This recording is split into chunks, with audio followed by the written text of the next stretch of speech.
People living on the southwest Washington coast say they saw a man plowing through a flock of birds in his Jeep, killing more than 24 of them. The Washington Department of Fish and Wildlife says that they've identified the person of interest because witnesses were able to photograph the crime as it unfolded. Fox 12's Jeffrey Lindblom has the story from Clipson Beach. An incident here at Clipson Beach has left the community shaken after they say a man Saturday evening intentionally ran over more than 20 seagulls. You see a lot of natural deaths, things washed up, but I mean, this was just so intentional that it was horrible. Dorothy Howard lives a few minutes walk from Clipson Beach and says normally she loves it, but come Saturday evening, she says she witnessed something she describes as a tragedy. You know, we just were in shock. We drove through this massacre.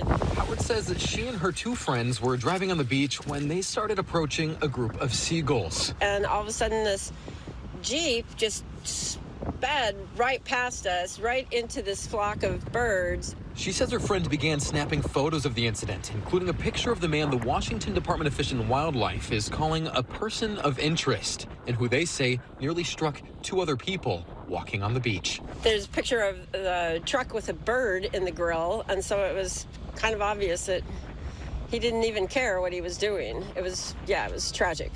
Howard says the man never slowed down or swerved out of the way, leaving dozens of dead birds in his path. She says they watched the man speeding by several times, and they were eventually able to stop and speak with him. It just didn't seem like he had any remorse over what he did. He was just, just deadpan, and the birds were just dying in our arms. Yeah, the ones that we could find that were still alive, but they were so broken that there was really nothing that we could do. Howard says the man drove away when they called police. Howard says she's also been in touch with the Department of Fish and Wildlife, who told her that because of the sheer amount of evidence they had, they were able to identify the man in question, who they say lives out of state and who Howard hopes they will prosecute, issuing him a court date for each bird he's accused of killing. And if he doesn't come back for the court date, put a warrant out for his arrest.